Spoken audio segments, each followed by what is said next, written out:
Hello, ladies and gentlemen, what's going on? Welcome back. This is Force here with some more Friday Night Magic. Today we're going to be playing Boros Auras, another deck by Hakeem. And it seems like I need to find some more people to get to get some deck lists from. It's like he's got a deck text up on his channel, so you guys can take a look at that. I'll give you a link in the description below. I saw this deck up at the top of the No Goblins Allowed, Duels of the Planeswalkers deck list threads, and I said this looks really fun. Specifically, it's got a mix of minions and aura spells, and it's supposed to be highly aggressive and hopefully very, very effective as well. So we are going to start off.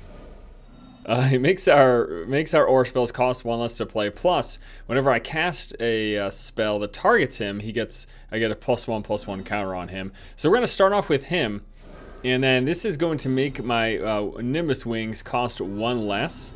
So it'll make it cost 1 white. So I'll actually be able to play both of these next turn and be able to hit him for, that's gonna be 4, 5, 6 damage. It'll be committing like a lot, but you know what, actually I should probably spread it out, shouldn't I? I shouldn't have put it all on just the one. I should spread it out. Yeah, I think that's smarter for me to I think it's smarter for me to spread it out a little bit. So I'm gonna play another hero here, okay?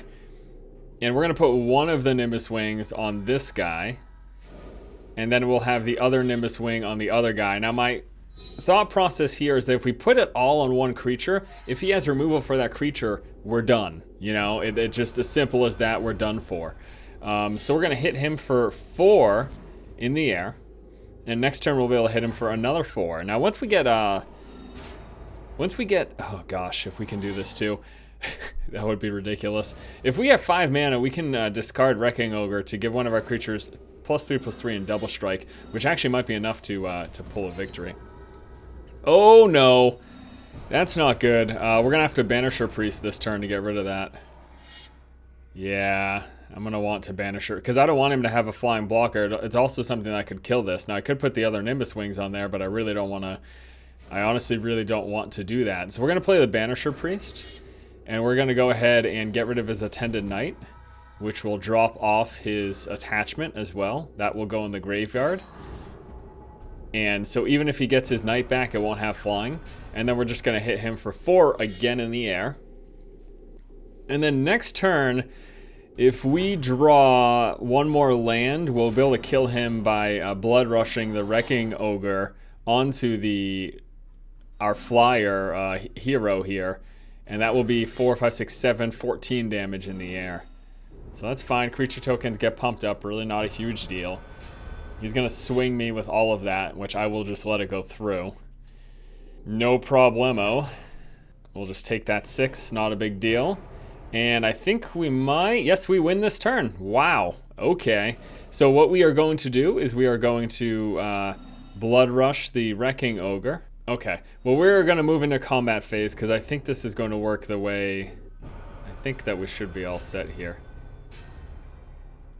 Yeah, so then we're going to go ahead and Blood Rush this right now, put it on our flyer. So that's going to turn him into 7 attack, and it also gives him double strike, so he alone will deal 14 damage. This is blocked, which it doesn't really matter, because this goes in the air, does 7 again, and we win the first match. All right, I think I'm actually gonna keep this hand because we do have the Paladin, Nimbus Wings, and the Ordeal. And we could eventually also play a Rabble Master, which wouldn't be bad, although that kind of counteracts the Paladin, but we'll keep this hand. We get to play first as well, so we're gonna be able to get a Paladin out, and we'll be able to throw a Nimbus Wings on him the turn after, and that'll be a very nice, strong early game swing, unless he's got some really early removal. Starting off with the Seaside Citadel. So this is going to be a very, very strong opener for us. Very strong opener. 2/2, first strike Exalted. Next turn, if he doesn't block that, if he doesn't kill this right now, next turn we will be hitting him for 4 in the air. Because he gets +1 attack with this, and then +1 attack from the Exalted. So this is going to be 4 in the air. I wonder if we just win this game with Nimbus Wings. Actually, no, I'll probably go Nimbus Wings and then follow it up with an Ordeal. So we'll go ahead and swing him here for 4. We can play Ordeal on it, which will give him 3 extra. Well, it starts off with 1 extra attack, and then it adds up over time. I mean, we literally might just win with this one creature. It's quite possible. Let's spread it out. Let's be safe and spread it out. This is going to give us +1 attack as well, so it sort of adds up to the same thing if we were to play an attachment on him. But I don't want to go too crazy by putting too many enchantments on a single creature. So he gets +2 from 2 different Exalted. So it's going to bring this up to a 5/6 for the turn, bringing him down to 11 now. And this is really good. So he attacks us 3, 4. Yeah, I'll probably just keep attacking just with him. He plays a 1/3. Flying prevents all combat damage that would be dealt to it, so I'm going to spread it out now. We're going to get another flyer at him, so we won't be able to take advantage of the Exalted here because we want to attack with both of our creatures. Because this thing, he just prevents all damage. So yeah, if I were to attack with one, he would just block. This thing won't even die. So I might as well attack with both of them and at least get 3 damage through here. And then next up, since I'm not taking advantage of Exalted anymore, I might just do the Rabble Master next turn. We'll have to see what he ends up doing coming up, but I think this is actually going to be a pretty quick win. All depending. He plays a Chasm Skulker. It's not a huge deal for me. In fact, Rabble Master will be swinging with 1. He might block it and... Alright, so let's play the Rabble Master now. I'm not playing the Mentor of the Meek because I feel like I can win before I even really need to take advantage of card draw. So I'm just going for it now. So we swing with all of this. He blocks the 3, takes 3, and he might take this as well because I don't know if he wants to dump the Skulker. Yeah, he's not going to dump the Skulker, so he's just going to take that damage. So 4 goes through. He's now down to 5. Now let's see if he has removal this turn. Otherwise, we may just win next turn. We will throw an Ordeal on our Rabble Master. Hunter's Prowess is really good. That messes me up. Wait, so he's going to hit me with this. He's going to get a ton of card draw. It gets +3/+3 and trample, and then he draws card for each of the damage dealt. But it doesn't matter because I win next turn anyways, so we will just take that. We will take the 5/5, and we will kill him next turn with Rabble Master. One of the so it doesn't. As you see, he's left the game. It doesn't really matter what he does here. This deck is we've been playing a lot of very aggressive decks recently in Friday Night Magic. I might try to pull back and do some more control because some of these games end up just being absurdly short for these reasons. So we're gonna throw a Nimbus Wings on him, and then actually let's put a Ordeal on him, and then we swing for the victory. None of that even really mattered that much anyways. We swing with all of this. He only has a blocker for 1, which he would probably block the 5/4, then 6, 7, 8, 9 damage goes through. He's at 4, unless he had a fog, which looks like that's not the case. We win game number 2. Okay, we get to play first. This is a pretty decent curve as well. Get our cat early on, the Paladin, Ordeal, which we'll probably do turn 1 cat, turn 2 Ordeal based on our current mana. We'll go ahead and keep this, throw him in play. So we're gonna be gaining a lot of life this game. This game's gonna be quite different from those first 2. Not as aggressive as an opener because we don't have strong creatures followed up by enchantments to do a ton of damage. We will be doing a little bit of extra damage, but what we do have is a lot of life gain. Now this is going to add to our damage significantly, but the life gain from him attacking plus the extra life gain from when he's plopped it down. Or should I just play, I should just play the Paladin right now. We just drew a Plains, so we're going to actually play the Paladin. This is going to take advantage of Exalted for the turn. It's going to give me another body in play in case anything happens to this dude. And we're going to get the 2 damage and 2 life from the Exalted pump up here. So he gets pumped up, goes down to 18. I go up to 22.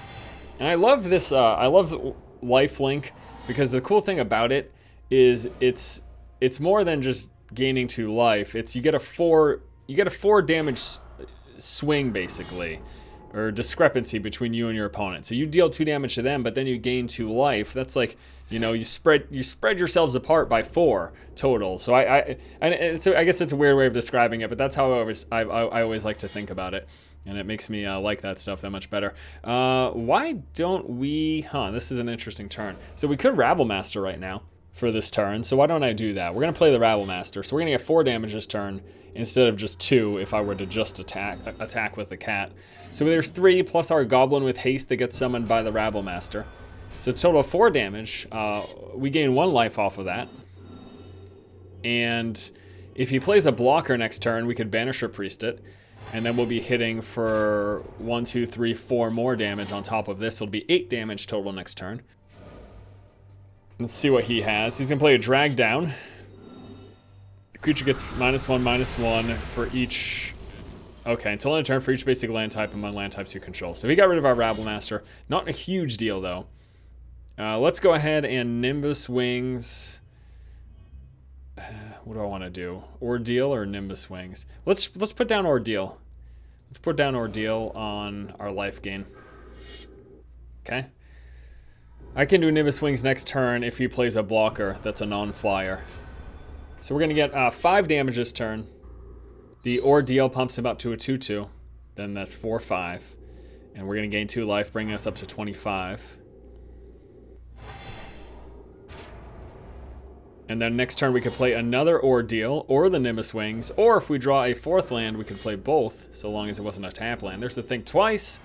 Yeah, this guy's got too many colors going on, and his deck is a bit too slow. Which has been a common theme here, man. Aggro really does rule in duels. And I don't mean like aggro rules, like trying to sound like a cool guy, but I mean aggro rules in the sense that it's just so strong. If you have a good aggro deck versus people who are trying to build slower, then it's just, yeah. So here's 7 swing, and then we gain 3 life, bringing us up to 28. So he's in a lot of trouble. He's in a lot of trouble.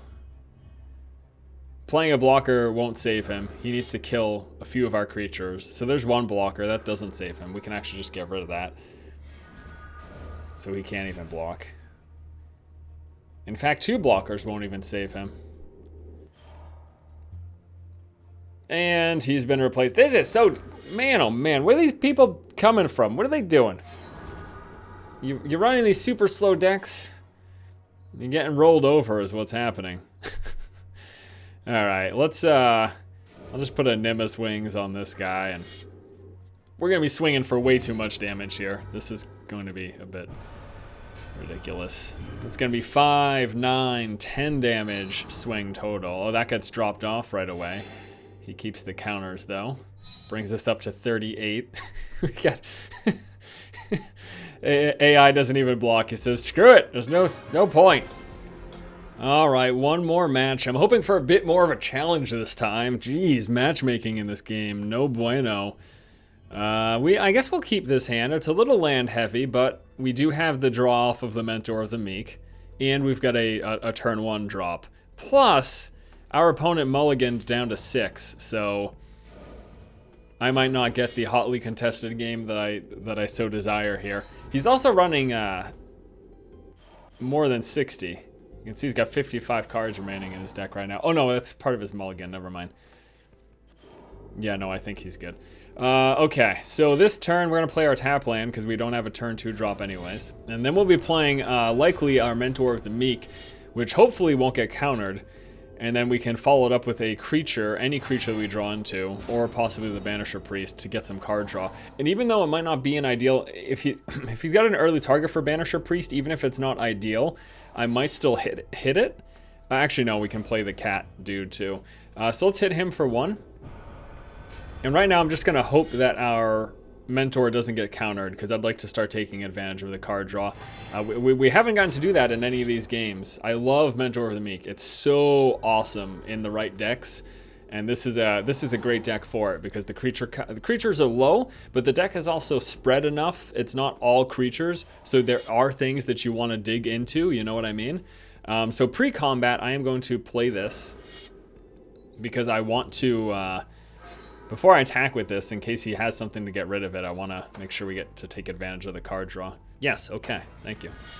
There's the card draw. That's a True Fire Paladin, which is pretty darn good. All right, now let's move into combat. So we're going to swing for 3 here. And I'm going to play... Let's play this. And let's play our Paladin. Now, unfortunately, we won't get another card draw off of Mentor of the Meek, because we don't have any untapped lands, but it's still worth playing, because we could hit him for extra 2, 4, 6 damage next turn if we pump him up. And oh my gosh. Are you kidding me? This is just so crazy to me. I don't even know. All right, let's I don't even know. Let's play this and draw a card. Guys, what am I supposed to do about this, huh?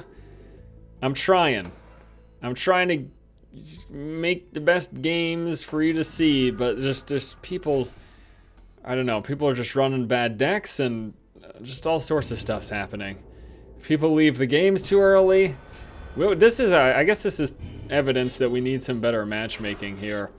Wizards of the Coast, if you're watching this, because I just, like, some of these games are completely face roll, or people just leave super early, like we've seen here. And now this guy's got completely mana screwed, so I guess it makes sense that he ended up leaving. But let's just go ahead and attack now.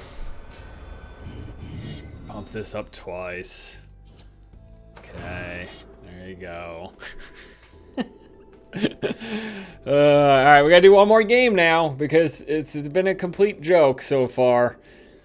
So let's play another match. This will be the game where we're faced with the opposition, because we haven't been yet. I am not super keen on this hand, because we don't have a turn 1 or 2 play. I'm actually gonna draw a new hand. Okay, I like this. I actually do like this a little bit better. We'll keep this hand. No turn 1 play, but we can play the Guildgate turn 1. Turn 2, we can True Fire Paladin. And then turn 3, we'll have a choice of either tossing down Nimbus Wings or a Mentor of the Meek. He starts off with a tap land of himself. It's going to be an Or's Hov Guildgate. There's a Baneslayer Angel. Let us toss down Plains and True Fire Paladin. Awesome card, 2/2 Vigilance, meaning it doesn't tap when it attacks. We can tap 2 to give it +2/+0, or we can tap 2 to give it first strike, which will basically mean, if you don't know Magic, they do when it engages with another creature, it does its damage first. So if I engage with a creature that has 2 health, it would die, and I would get to basically go on. I would get to continue. Oh boy, this is a tough decision. I think I'm gonna play the Mentor of the... Well, let's attack first, see what happens. Well, actually, no. If I wasn't gonna play the Mentor, I would have wanted to play the Nimbus Wings pre-combat. So, but yeah, we should want to attack first before trying to play the Mentor, anyways. So let's play the Mentor now. Then what I'm hoping is we draw into a low drop minion. I will also probably give the Mentor Nimbus Wings to pump him up, so it's harder for my opponent to remove him. I like to pump up his health. In fact, I don't even know if we need to dig for card draw at this point. We'll see what we draw, though. Okay, that's fine. All right, so I will actually go on a Nimbus Wings for both of them. Well, maybe I should save my mana for... Yeah, I'm just going to Nimbus Wings the Mentor. And instead of doing a Nimbus Wings on this guy, too, I'm going to save my mana to protect him potentially from removal with the Gods Willing. Yeah, that's what I want to do. That's what I want to do. So we're going to swing. So we're sacrificing some damage here to save to have the option of saving a high value creature. Okay. And we'll pass the turn over. And if we don't draw a land next turn, we could play our second Nimbus Wings and still save mana for God's Willing. Let's see what he's got going on here. He's been kind of lacking Okay, he plays a Rock's Faith Mender, 1/5 lifelink, which would give him double life gain. I'm gonna Nimbus Wings this guy so we can bypass him. So we're gonna toss the Nimbus Wings on this. And we're still gonna be doing the game of saving our mana here. And we will swing for 6.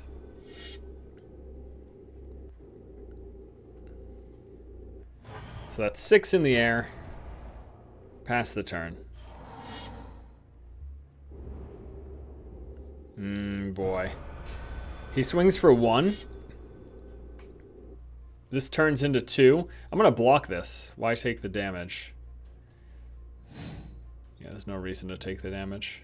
I can actually pump him up and kill that. Why don't we do that? We're gonna pump him up to a 5/4. It's gonna deal 5 damage to the Faith Mender and kill the Faith Mender. That's fine, because that gave him double life gain. So if he played any life gain after this, he would have gained twice as much life. So that was obviously a mistake on his part. So right here, instead of gaining 2 life, he would have gained 4. Now we can actually potentially, wait, we got 6, 7, 8, 9, 10. No, we don't have enough damage to win next turn.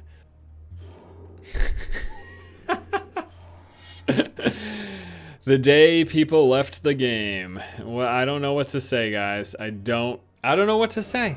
This just keeps happening. I can't do anything about it. We're gonna pay 1 to draw a card. Drew another True Fire Paladin. Alright. So that would have been 3, 6, 7, 8, 9, 10. So yeah, we would have been 1 short. So I prefer to get card advantage than pushing the AI a little you know what? This is just, it is such a bummer. Because actually before, there's been a few more face roll games besides the one that you guys are seeing here, but they've basically all been like this. The game needs matchmaking. It needs something. Oh, he's gonna gain a bunch of life here. Look at this, he should have stayed. He's rocking here. Look at this, he's all the way up to 9. Congratulations. He's all the way up to 9. He's totally got this. No, not really, but totally could have had this. No, not really, but yeah, I don't know. It's just a bummer. That's all there is to say. It's a bummer because I'd like, you know, I would like a little more competition here, I guess is the name of the game. So this is a swing for 9. That's gonna wrap up this game. That's also gonna wrap up this episode of Friday Night Magic. Thanks for watching. I do promise you that I tried to get you guys as many games recorded as possible, but sometimes this is just the way it rolls, and that was literally just a streak of non-stop wins with people leaving and them getting crushed super early. We need more matchmaking, Wizards. Try for Duels 2016, please. Thank you.